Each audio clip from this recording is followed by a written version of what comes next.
Vice President of Mercury Public Affairs and former White House Deputy Director of Platforms, Megan Coyne. She's also served as the social media director for New Jersey Governor Phil Murphy's office. Also with us, Democratic strategist and MSNBC political analyst Basil Smikle, staff writer for The Atlantic and author of its newsletter Galaxy Brain, Charlie Wartzel, and Politico's senior national politics correspondent Adam Wren. Everybody, thank you for joining us.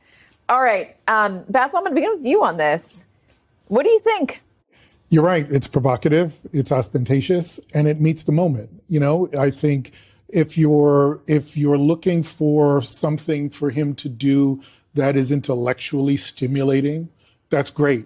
But what's better is that there's an emotional reaction, even if it's just a laugh, even if it's like that, that's crazy, because it got you to do something and react to politics in a way that you may not have done before.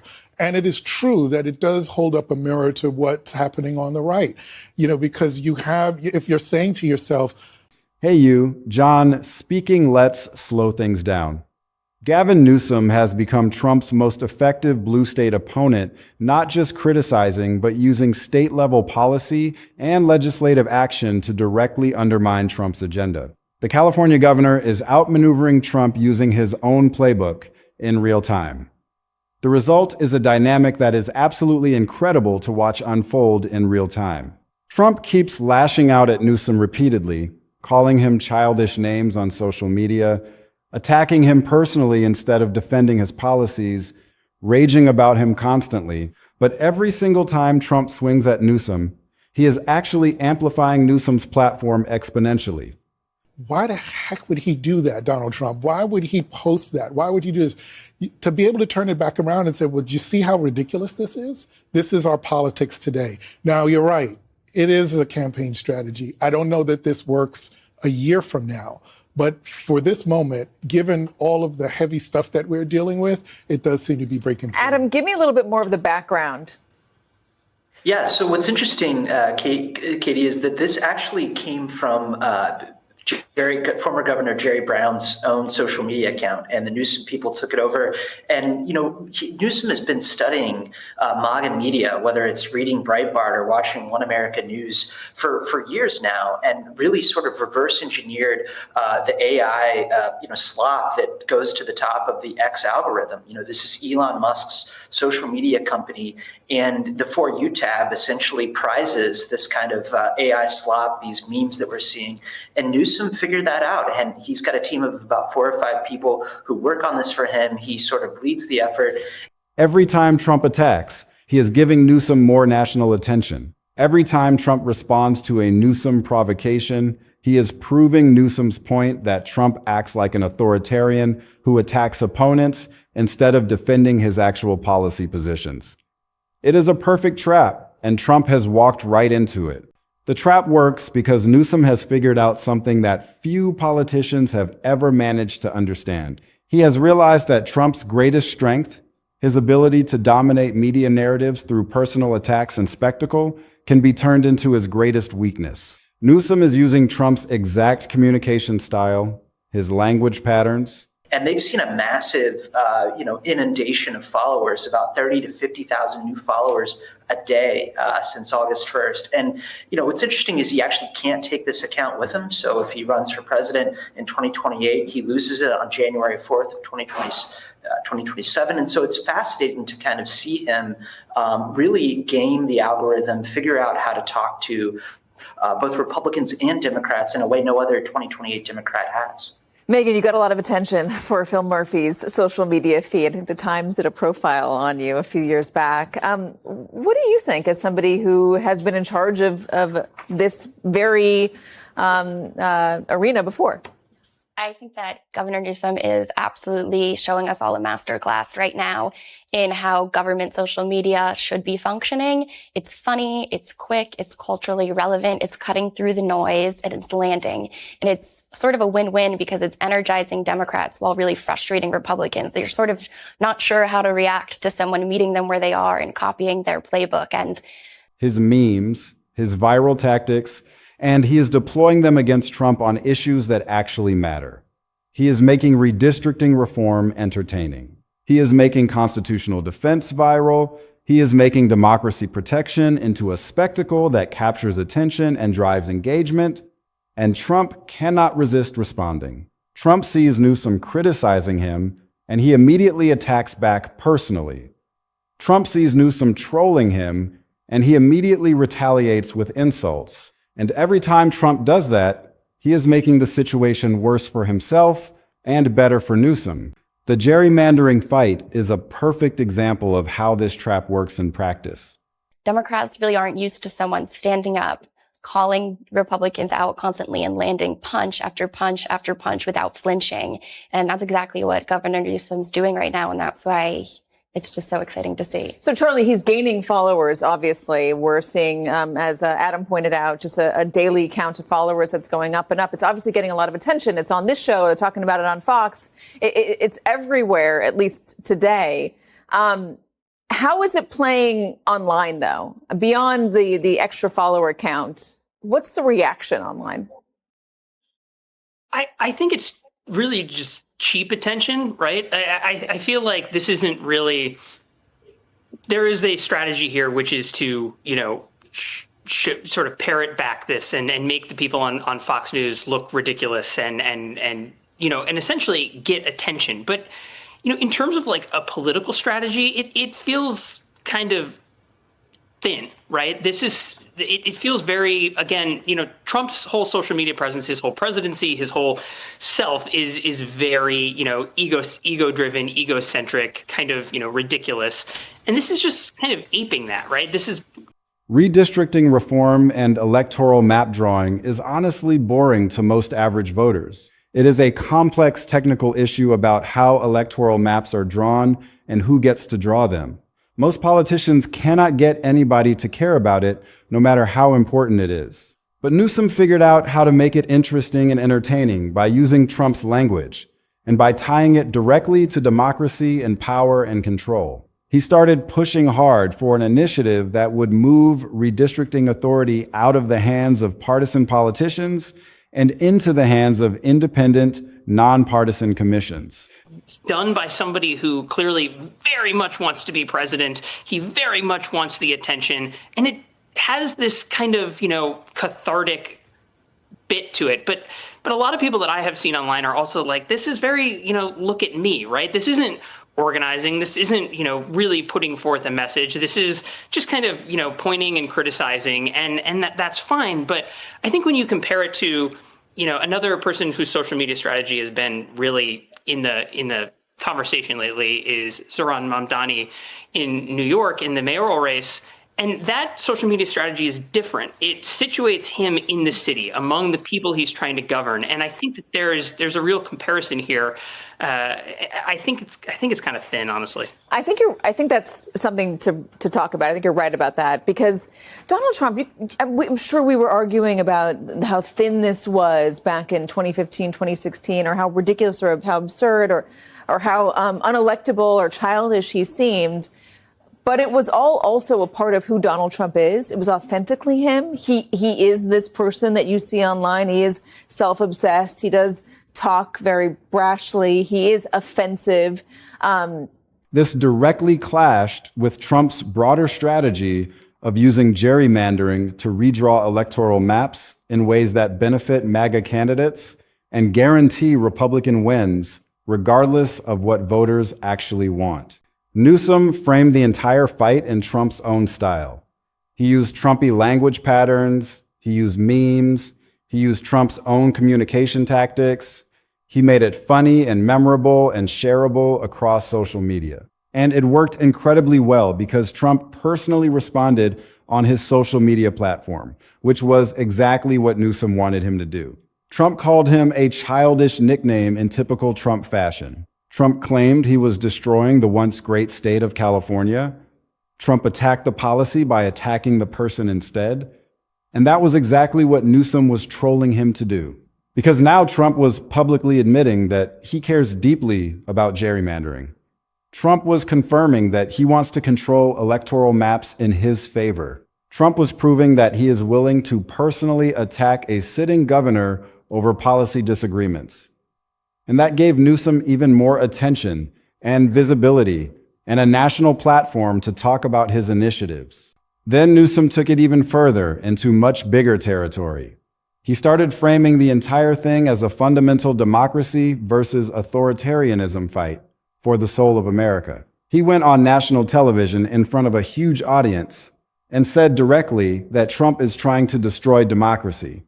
He pointed to Trump's willingness to take people off the streets without warrants, based only on suspicion. He pointed to Trump's willingness to do things based only on skin color or perceived threat level.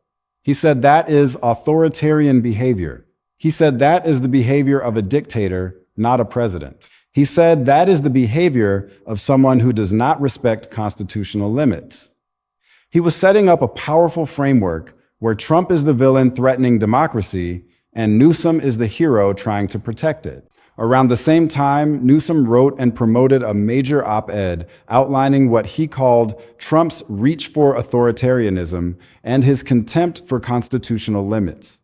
He positioned California as a firewall against those authoritarian moves. He was saying California will resist Trump. California will fight back against his overreach. California will not let Trump destroy democracy in this state. And that gave Newsom a massive national profile that made him look like he is actually fighting Trump strategically instead of just complaining helplessly about him. That made him look presidential and serious and strong. And it drove Trump absolutely crazy with rage. Trump could not handle it. Trump could not stand that Newsom was getting all this national attention. Trump could not accept that Newsom was using his own playbook against him. So Trump kept attacking. Trump kept raging on social media like a man losing control. And every time Trump did that, Newsom's platform got bigger and stronger. The Los Angeles militarization clash became another perfect example of how Newsom is using real, serious policy fights to expose Trump's authoritarianism to a broader audience. Trump deployed Marines and federal military forces into Los Angeles in response to protests and civil unrest. That is a huge federal overreach. That is the federal government using military force in an American city. That is literally what authoritarian governments do. Newsom went on national television immediately and said, "This is Trump's mess.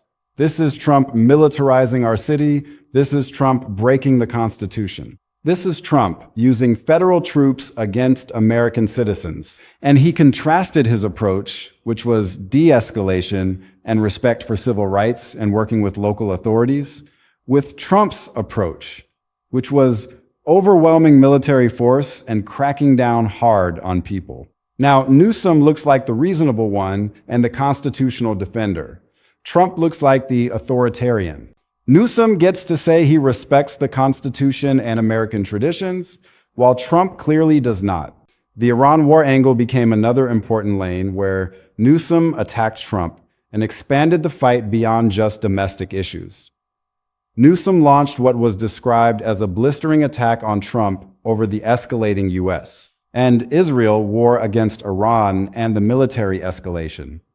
Newsom accused Trump of embracing extremism and of putting both American troops and American allies at serious risk. So now Newsom was not just attacking Trump on domestic issues like democracy and constitutional limits and gerrymandering. He was attacking Trump on foreign policy and war and international relations.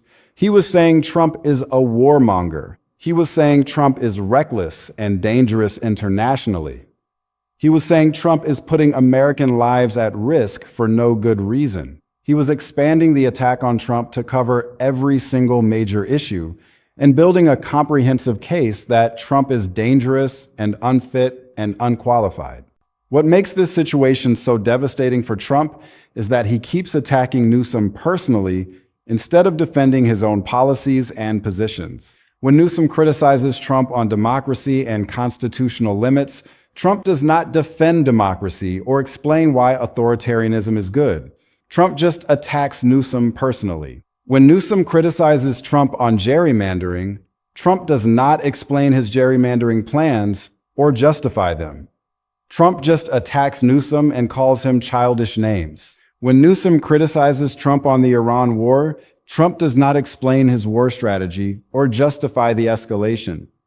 Trump just attacks. There is even reporting that Trump mocked Newsom's dyslexia while Newsom was talking about serious policy and democracy issues. Trump is literally punching down at Newsom's personal characteristics, while Newsom is talking about big issues in democracy and the Constitution. That is a terrible look for Trump. That makes Trump look mean and petty and small and weak. That makes Newsom look presidential and serious and focused on policy. The media is starting to frame this entire situation as a politically defining moment for the nation. Newsom's battle with Trump is being described as defining, with California legislators saying he is not going to stand by idly while President Trump aims to destroy California. The articles frame Newsom as stepping into a major national role, locking horns with Trump on climate change, immigration, democracy, and constitutional limits. So now Newsom is not just the governor of California anymore. Newsom is a national figure. Newsom is the face of Democratic resistance to Trump. Newsom is becoming the guy who is going to represent the Democratic Party and defend democracy against Trump. And every time Trump attacks him, he is just confirming that Newsom is the main threat. He is just making Newsom bigger and more powerful and more credible as a voice for democracy. Newsom is amplifying this contrast with posts on social media that are absolutely devastating to Trump. He is posting things that brilliantly combine Trump's democracy attacks with his climate rollbacks into one unified narrative. He is connecting multiple policy failures and character flaws into one coherent story. That is smart political communication. That is using social media the exact way Trump uses it. Short, punchy, memorable, designed to be shared and retweeted. And it is working incredibly well. It is getting massive attention. It is driving the broader narrative. It is making Trump look worse every day. The fundamental problem for Trump is that Newsom has learned how to turn Trump's biggest strength into Trump's biggest weakness. Trump built his entire brand on being the toughest fighter who cannot be pushed around. Trump built his image on attacking opponents relentlessly and winning. But Newsom is showing that Trump can be matched and that his attacks are actually making him look worse, not better. Trump can be trolled. Trump can be outmaneuvered. Trump can be beaten at his own game if someone is willing to actually do it. And that is the ultimate trap. Trump is the one who defined the rules of the game. Trump taught everyone how to use social media and spectacle and personal attacks. And now the student is beating the master at his own game. What makes this even more devastating for Trump is that Newsom is winning on multiple levels simultaneously. He is winning on the tactical level because he is beating Trump at Trump's own game using social media and spectacle and viral moments. He is winning on the policy level because he is actually using state government power to block Trump's agenda in California and protect California from Trump's policies. And he is winning on the strategic level because he is building a national brand and national profile as the alternative to Trump. While Trump gets more reactive and smaller and weaker, Newsom is moving forward strategically. Trump is moving backward. Newsom is gaining power and influence. Trump is losing it every day. The long-term implications are even worse for Trump than the short-term damage. If Newsom can successfully frame himself as the defender of democracy, while Trump is framed as the threat to democracy, then that becomes the defining narrative of American politics going forward. That becomes how people think about Trump. That becomes the basis on which voters make decisions.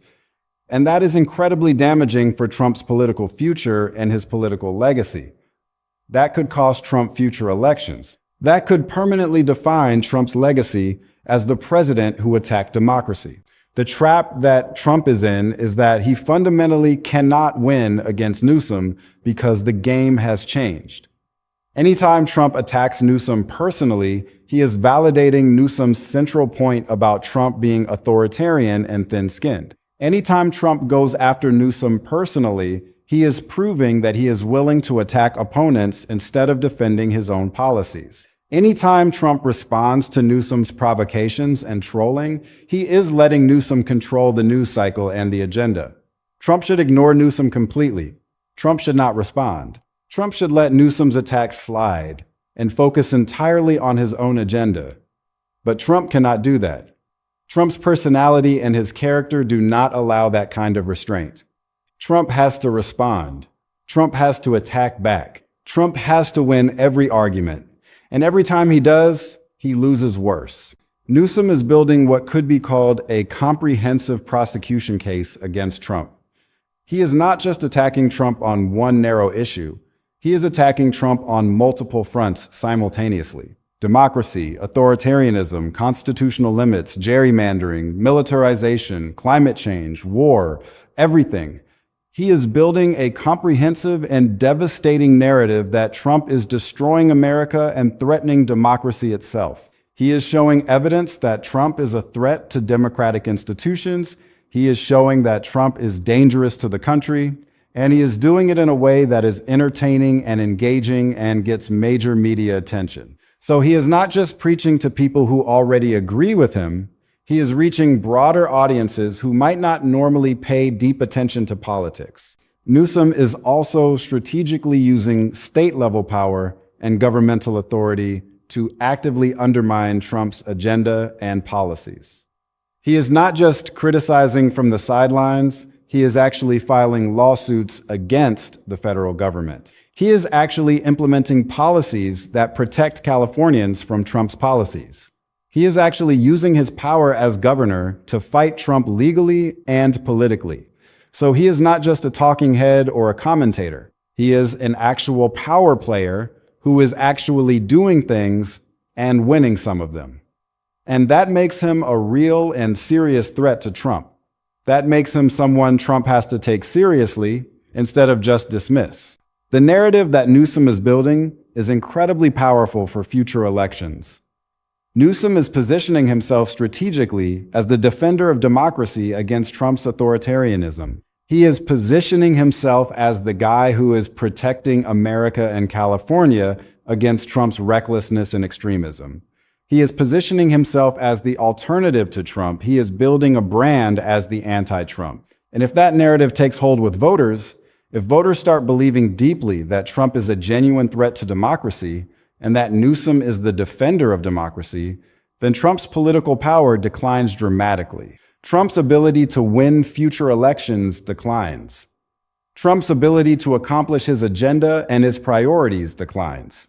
The gerrymandering issue is particularly important because it affects directly who is in power in Congress and who has authority. If Newsom successfully stops Trump's gerrymandering plans, if Newsom protects California's electoral maps from partisan manipulation and rigged jobs, then California stays Democratic in congressional representation. And that means Democrats keep significant seats in Congress.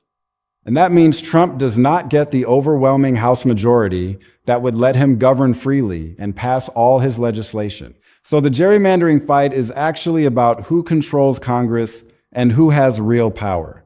It is not just an abstract democracy issue, it is a concrete power issue. And Newsom is winning that fight by using Trumpy tactics and Trumpy language and Trumpy social media style. The democracy versus authoritarianism framing is also incredibly powerful and resonates deeply.